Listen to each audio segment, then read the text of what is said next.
get my sound on and stuff like that. It's been a while since I've done one of these, so I'll have to wait and see what happens here. I'm waiting for my.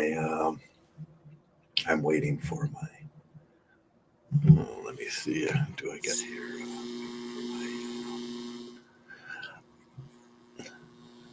My sound sounds like garbage, so let me know, Joey, how the sound is and everything. I can't get a feedback loop on this, so let me see. And we'll do this way. Yeah, see if this sounds all right. Nope, I'm not getting that either. Okay.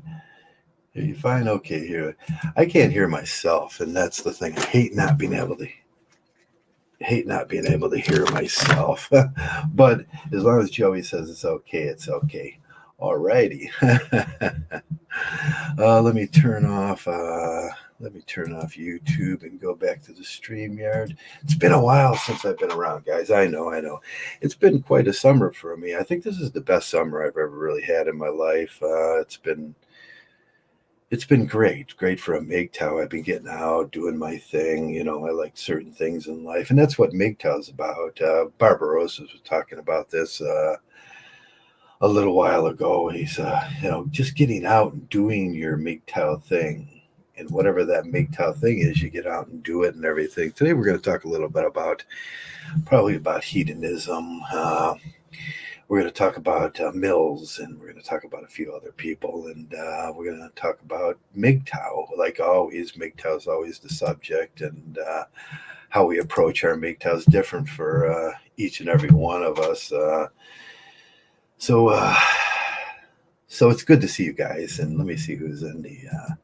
It's good to Mr. Joey, and hey, Hank the man, mean old Hank. You changed your name again, Brissy Boy. Hello there, Brissy Boy. Goku Ultra Instinct.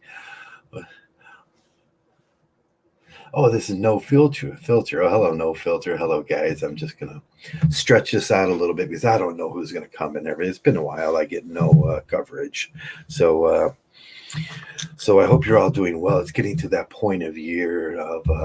It's getting to that point in time where it's cooling down. It's like 50 degrees out here now, and we had a hailstorm today and everything, so things are starting to look back to winter, and it's a little hard to get out and everything, when it gets that cold. Of course, I ride my bike 24 all season. I ride my bike. It doesn't scare me to go out in the cold, but I got to get used to it again. And summer was great. This was the MGTOW summer. This was the summer of MGTOW, where people stayed away from you, and I didn't see all that craziness going on out there due to coronavirus and everything. And I did watch a lot of MGTOW videos and see what's going on, and I thought, some people have a little different idea on hedonism than what hedonism really is. Hedonism is the search for happiness, and the search for happiness is important with the MGTOW. But there's always this line in MGTOW, there's this assumption that MGTOWs have never experienced things with the the nature of women and dating and everything. That could be farther from the truth. There's certain things that we do and gets us here, and we look at hedonism under utility as J. Mills' hedonism. The objection to utilitarian is it's not clear how solid the truth makers within those things are. To provide a moral statement. Moral statements are important in life. We all make moral statements when we choose we choose our lifestyles, and MGTOW is a great lifestyle to promote a good morality in men. We walk away from things that do not provide us with any happiness, and in that thing they provide us with much pain, and we found that out through experience in life. to figure out how much happiness, you have to go through an action. And in MGTOW, we've gone through those actions. And what's the action called? We got married, or we dated, we did these things, we took the moral actions that were morally right, which was told to us. And then we had something, we had a spectral point. We had the spectral point where we can say this provided happiness to us and this provided no happiness. Or, a matter of fact, this provided pain to us. The situations comes up in this thing, and we hear this argument all the time in MGTOW. And there's no state of affairs in the world that predicts failing to do something or failing to do an action would produce happiness. And that's true. If you fail to take an action or you fail to do something and you're predicting that that was going to produce happiness, it's up in the air. It could be this way, it could be this, or it might produce happiness, but it might not. It's a non-state of affairs too. It's what I talk about with the non-state of affairs. It's like saying, at least I'm not in Cleveland. Like if you were in Cleveland, that would produce some unhappiness, and there's no way to know that thing. So it's what we call a non-state of affairs in life. There's no and what you're talking about in those situations, a spectral point, like I said, or a litmus test. A litmus test for MGTOW is that we've tried these actions. We did the dating thing. We did the PUA thing. We did the going galt thing. We did the MGTOW thing. We did the man up thing. We did all those actions. And we found that there was only one action that actually produced happiness for us. And that's what I was talking about earlier. I found my lifestyle. I took a deep introspection and I found what makes me the most happy in life. And that's important because that's what we're searching for. Barbarossa just talked about it. And that would be utilitarianism, hedonism. Or what we're going to talk about, there's two types of hedonism. There's qualitative and there's quantitative. They are what they sound like. Qualitative utilitarian is what J. Mills would say. Say there's a quality in these things that makes it worth doing after you take the action, and you can judge your action. We walked away. MGTOWs have walked away from.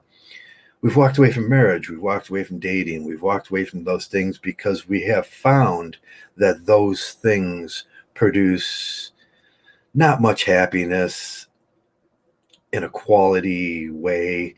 And then we found that our independence, our freedom, our whatever we do in life is finding ourselves, taking that introspection, and we look at deep down in our souls what we did and what we were lied to about in our lives.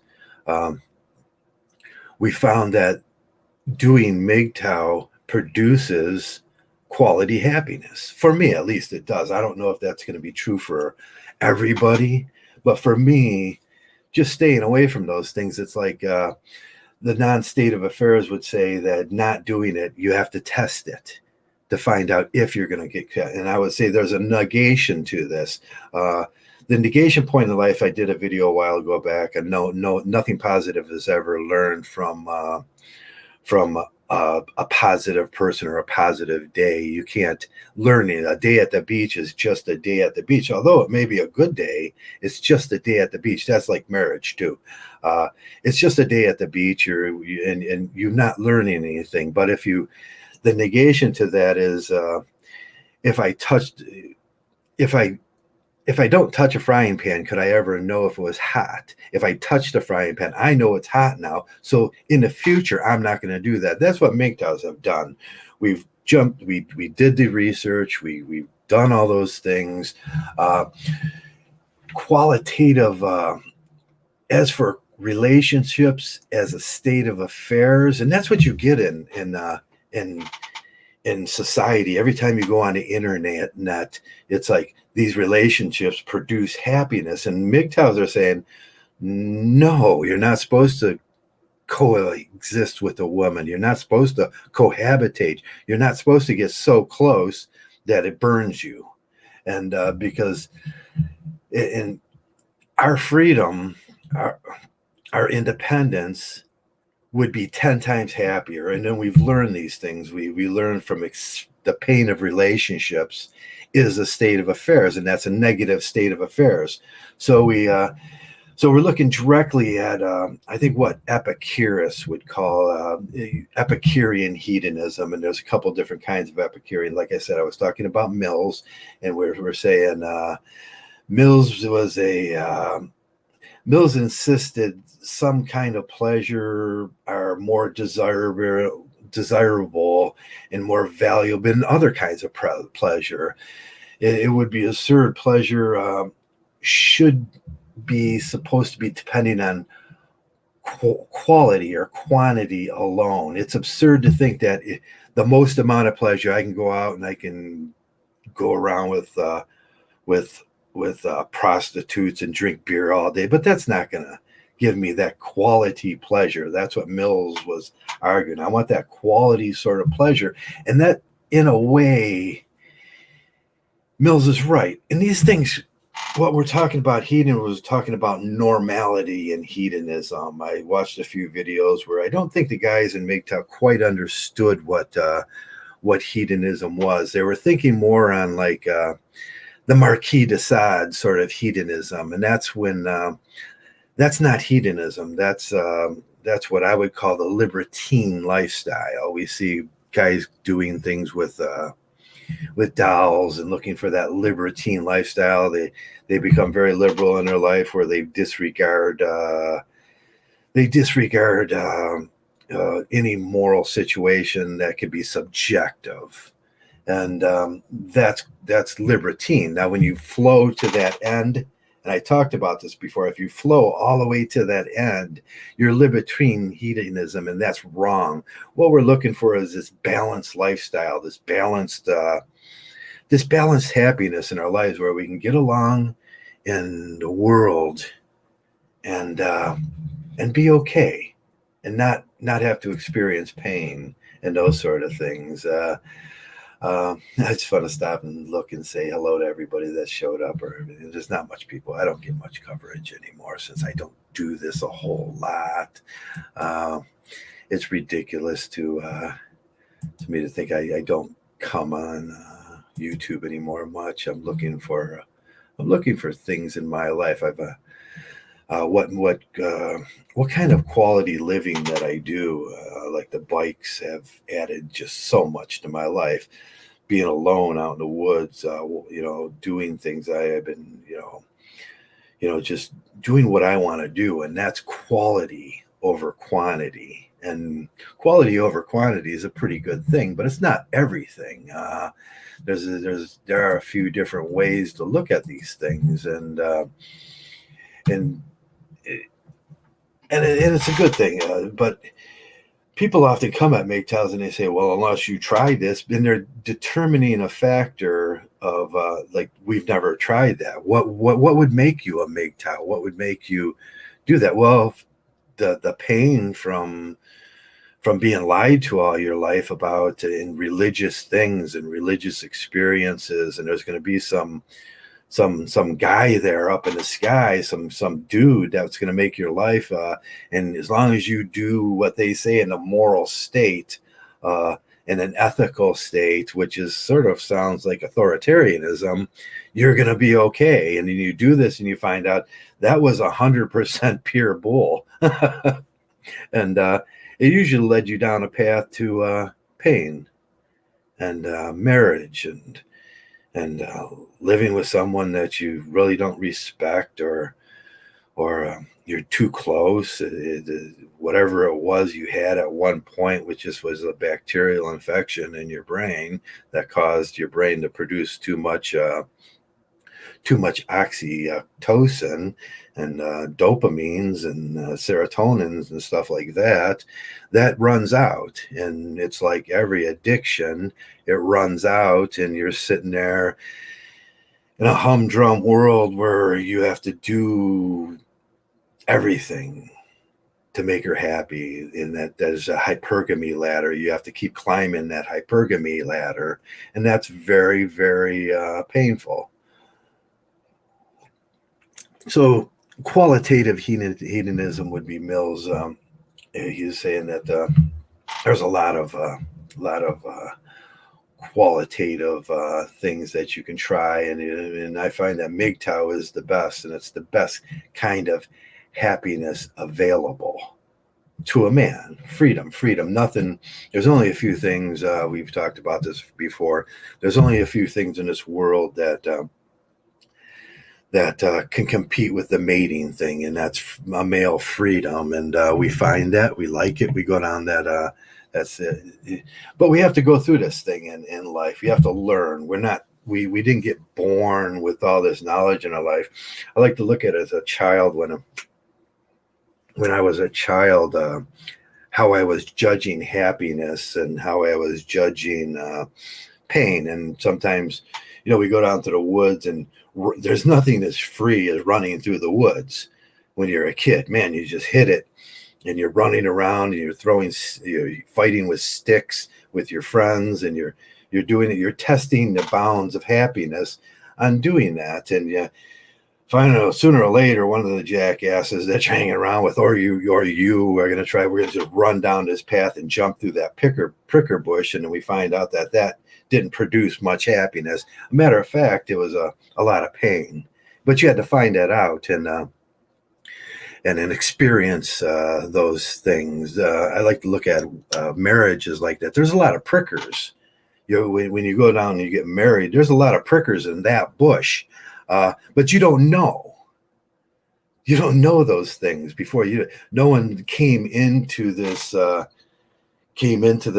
the lies that you were fed, all the bull you were fed by religion, and there was some God watching you, and you're supposed to be able to. No one's ever met him, but everybody's. So there's a guy in your backyard, and he's watching. You walk out there, and you say, "No, there's no guy in my backyard. There's no man in my backyard, and he's not watching me."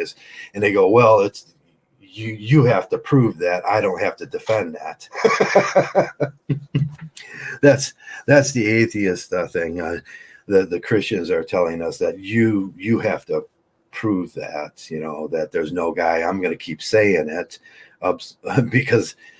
because that's what I was taught when I was a kid. There was some guy watching me in the backyard, and his name was Jesus, and I had to do all the right things. And I said, I just look around, and I know there is no dude here, and you guys are lying to me. And no, you have to prove that there is no dude. I don't have to prove that there is. That's ridiculous. I did this experiment with my friend the other day. He's kind of a Christian, so I said he was kind of looking at me funny when I was talking about atheism, and I says, hey, there's some guy out by the back door. He wants to talk to you. And he ran out there, and he comes in. He says, there's no guy out there. And I said, no, there's a guy out there. He wants to talk to you. And he comes in. He says, there's no dude out there. I says, no, there's a dude out there. I says, it's yours to prove. I don't have to prove nothing. I just have to say it. That's like Christianity. That's like they're saying there's some dude in the sky, and they don't have to prove it. You have to prove it. That's apologetics. That's how apologetics works. They just keep, oh no, we're going to talk about the dude out there. That dude's mighty and he's good. And as long as I keep giving him positive attributes, you have to believe it, and you have to prove that it's not. It makes for an impossible situation as long as he's being absurd. But that's what life is. That's what life under religion and life under authoritarianism, and as smart as we think we are, we really haven't moved on. There's a lot of philosophers now, like myself, that we do philosophy as a replacement for religion, and in philosophy you'll soon realize that most of us are atheists. Let me check back on the thing in Top Dollar. Hello, Top Dollar. Hello, Mr. Joey. Hello, everybody that's showing up today. So hedonism is what we were talking about, and there's what we all look for, and what we're all we're looking for this center happiness in life, where we're not too libertine and we're not too stuck in the mud, and hedonism is one of the things. But there's several different kinds of hedonism, and I wanted to cover two of the kinds of hedonism, so you guys kind of know.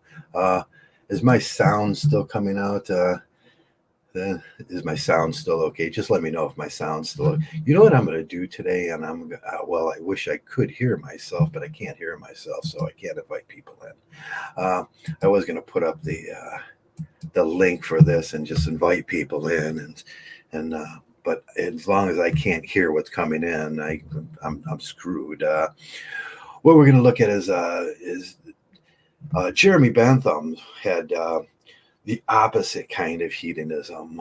He said that 2 meals is qualitative meaning, and then when you look at it, Jeremy Bentham was his theory of utilitarianism was there is intrinsic good and pain and intrinsic evil. Happiness was the thing you were looking at. The morality of action would both Mills and they believed in the moralities of action. And I wanted to talk about that a little. In MGTOW, when we get to a stuck point, we have to start taking action in your life. You're taking actions, and MGTOW is an action. Whether it's a negation action, you're negating things that you know will cause you pain. And it's not a non-state of affairs. If I touch that hot pan, it's going to cause me pain. If I get married, like I said, as a child, I found out that's a prickly bush. And as a young man, I found I jumped into marriage and found out that was a prickly bush too. And it caused me pain. But I had to do that action.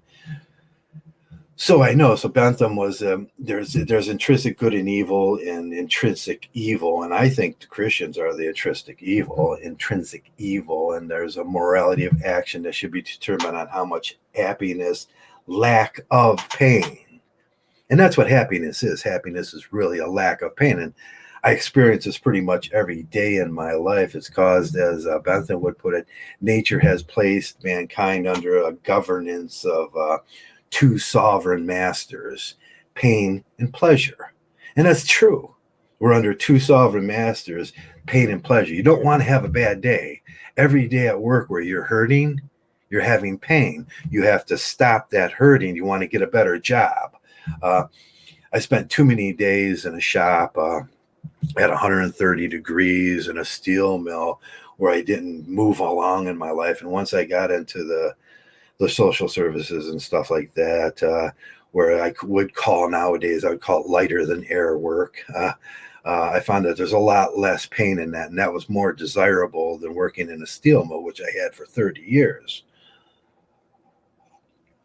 So it gives you that spectral point. That spectral point in your life could change your whole life, and MGTOW is that spectral point. It's that thing that you looked at this idea here, and you find there was no quality, this marriage, there was no quality happiness in it. Then I get out and I start experiencing my freedom, and I soon realize that there's a lot of quality happiness in this, and there's an overwhelming amount of quality happiness. And that's all we're trying to do, to explain to the men about quality happiness. And Bentham was on the other side of Mills.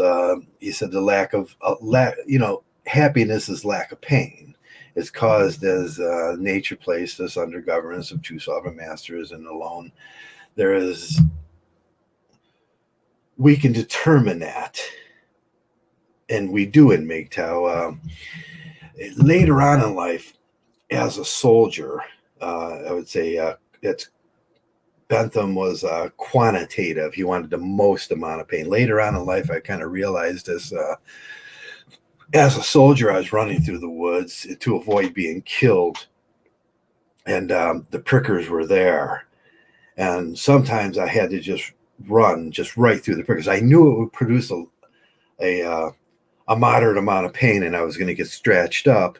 But I had to do it because it was better than the alternative of being shot at and being you move fast, you get out of those situations. And sometimes I had to go through things, and some of those things were prickers in the woods. And I think about that in relationship to the other. When I was a kid, I ran through those, and I said, not doing that again. But in this case, Bentham would say there's an amount of pain sometimes you have to take because there's a lot more pain over here. And this is qualitative or quantitative hedonism. With Bentham was under quantitative utilitarianism. Um, we do a lot of that kind of thinking as we grow up. We try, because these things go on, and these statements that we make and these things that we learn, we're always learning. And there's little twists along the way, and we find out, well, it's the moderate middle is the better place to land on hedonism, because that's it. That's just the way it works. And I like to measure this hedonism in I don't think of the state of a MGTOW affairs unless we're forced to do this. There's a lot of guys. I looked at who was talking about being forced to being married back in the day. I think John the other was talking about this other day, and it was all traditional. And when I was growing up, all this thing was traditional, and there's this "you broke it, you buy it" attitude with back in Bentham's day and Mills's day. Everything the morality of things were very much different. You can get killed for saying certain things back then. I mean, them pricker bushes were pretty high, and if you sullied someone's daughter, you had to marry her because she was sullied, and that was a traditionalism. You would be forced at a gunpoint because you sullied the little lady. Her father would object to that. Now you can see from his point of view, and what John the other was talking about his girlfriend back then.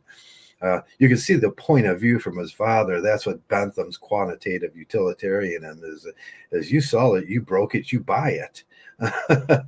And like I said, there is no state of affairs in the world that predicts failing to do something or failing actually to produce happiness. Is a traditional argument to MGTOW. You have to do it before you, and the incels, so they screw this whole thing up, because the incels are disabled people. They're never going to have these experiences in life that most of us normal guys go through and everything. It unveils, we go through these things. It unveils the truth. We become MGTOW through experience. This leads us up to Kant and Hobbes. What we were looking at with you sullied it, you broke it by is Kant and Hobbes categorical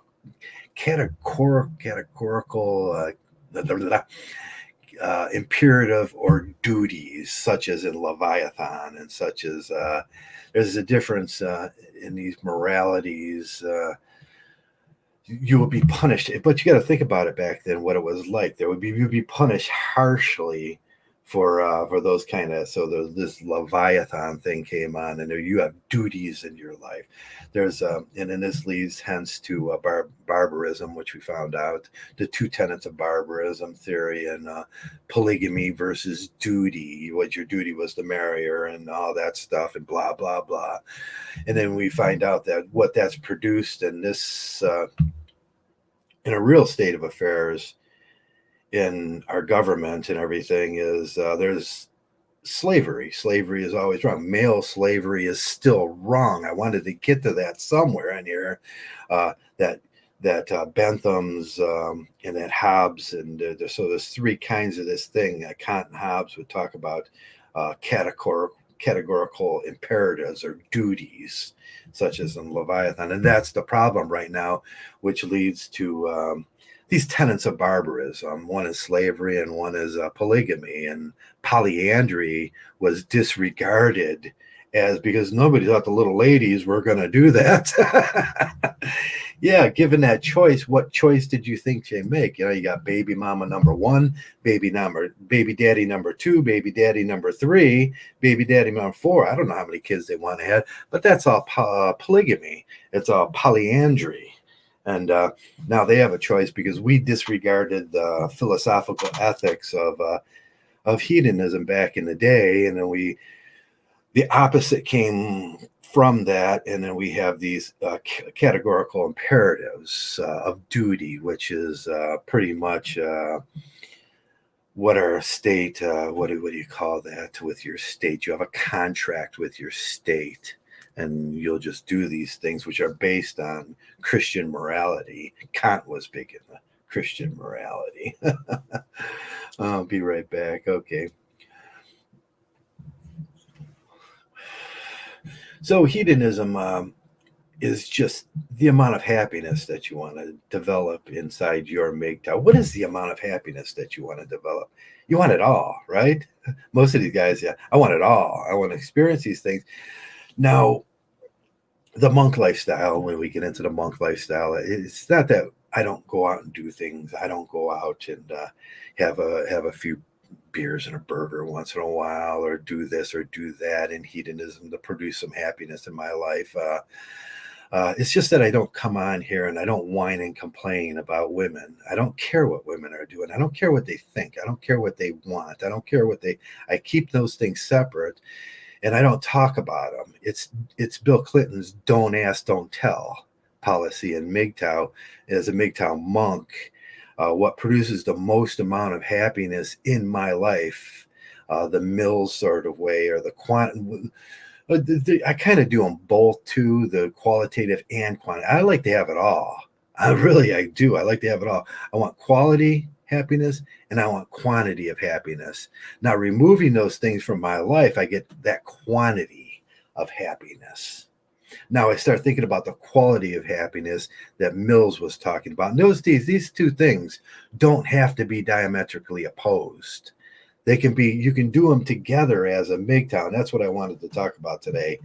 The amount of quality you get. And man, you see me take off this whole summer. I didn't take off the whole summer from MGTOW because I wasn't having a blast. I was out there having a blast, man. I was doing everything I wanted to do. And this was the summer. This was the summer of joy compared to the summer of Abaddon that I used to have. If you do research, and Abaddon was this demon that produces happiness after she seduces you. It produces sadness, and then you get the summer of the of Abaddon, which produces just huge pain in your life. I'm done with that huge pain in my life. I know you learned your lesson. I learned my lesson. We all learned our lesson, but we did that through experience. So the idea that some of these anti-MGTOWs come on, how would you guys know? You never did. No, we've done the experience in our life. I can measure happiness now and very, very efficiently in my life. And when I'm on a roll and I'm happy and everything's right, which it is now, you'll often find me going galt and disappearing.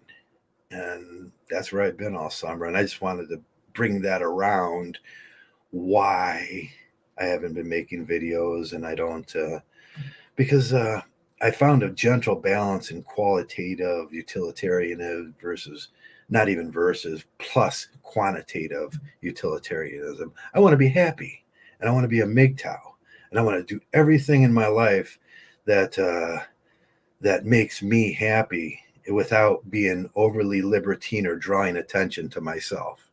And that's perfect for a MGTOW.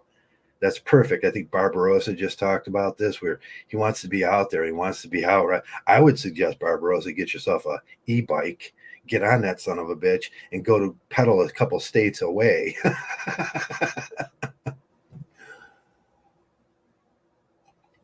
Yes, Joey, I don't no longer need Claire's approval to jump on my bike and disappear for 3 days.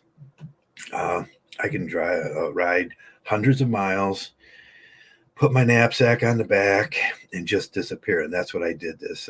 I went galt this summer, and I went galt purposely so I can do what I want. And that's going out and seeing nature. You guys know I'm a rock hound. I like to collect rocks. I like to go see these things. What a better tool to do that with would be, what's the best? Man, you can't do it from a car. Get on that. I got on my electric bike and I left.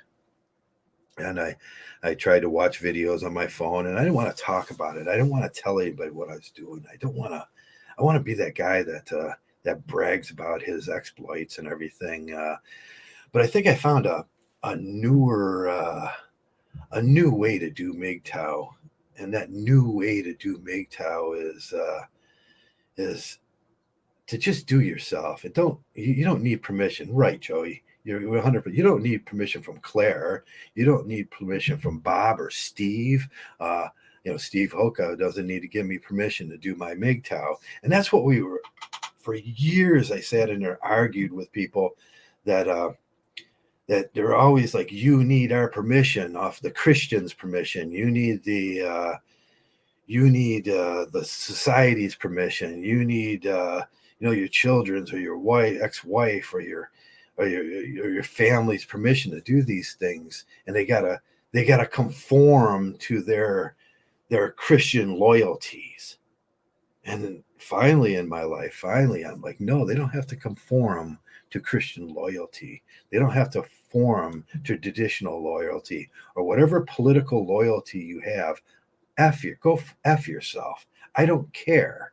I really don't care. I'm going to find the maximum amount of happiness in my life with this body that they pretty much tore up over 40 years of working. Under that precept of this Christian happiness out in this world that doesn't work. And it doesn't work. And that's what MGTOW's telling everybody.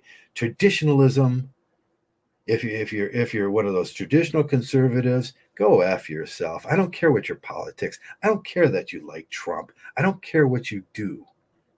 I put you behind the girls, and I don't care what girls do anymore. I don't care what the women do. I don't care what nobody does. If you're not important in my life, then go screw yourselves.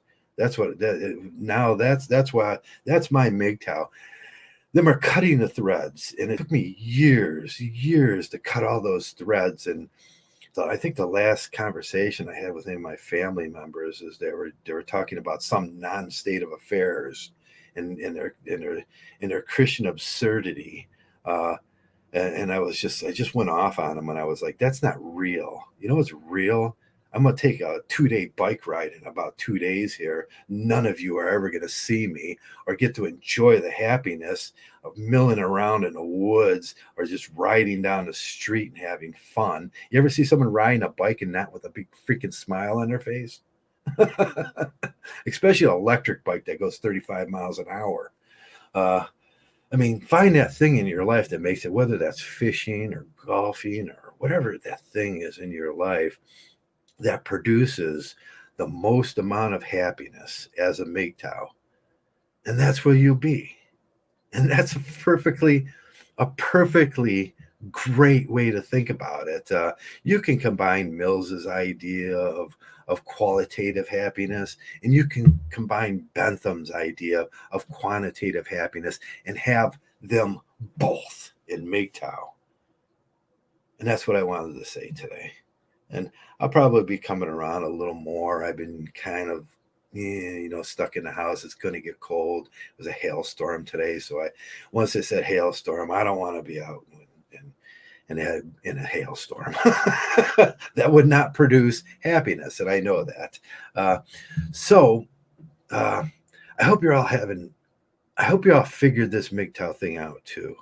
I think Barbarossa's gotten there, and a few of us have gotten there, and it just, you pull back and you just say, what am I willing to give, and what am I willing to do? Because man, I get one life to live. I get one shot at this thing, and then it's over. My electrical existence goes somewhere. I don't know. I'm not going to argue the facts about. I'm not going to argue that where it's going. I don't know. And it's okay sometimes to just say you don't know about these things. And I don't know what's going to happen after that, but I want to make it the best life I can. So at the end of the summer, I did a little too much work, and I did a little too much, and I had to come back on my joints started swelling. And so I started taking some steroids for that, and get the swelling down, get myself back in order. We're going to be moving a gym unit back here so I can start pumping. Their dependence. Yeah, dependence. We talked about that one day, Joey. We talked about, women are dependents. Once you get one, they own you. You don't own them. It's, it's like your house. You soon find out your house owns you. You don't own that house. You're going to be working on it for the rest of your life, and it's just a pain to have. So I think it's important for MGTOWs to kind of go through these truth makers in their life, whatever truth is in your life, and the truth, and like Bentham would say, we're under this thing, we're under the two gods of pain and happiness. Which one are you going to pick? I would say pick the MGTOW one. Um, from my experience from doing this for 15 years and trying to refigure out life after a lifetime of being lied to.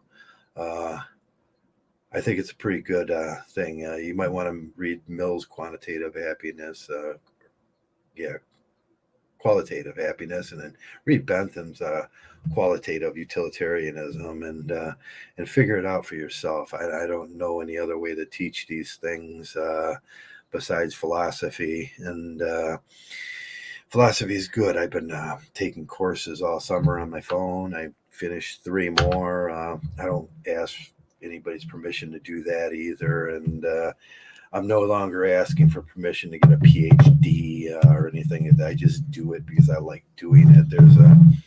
There's people in life that the quality of their life and is what learning's.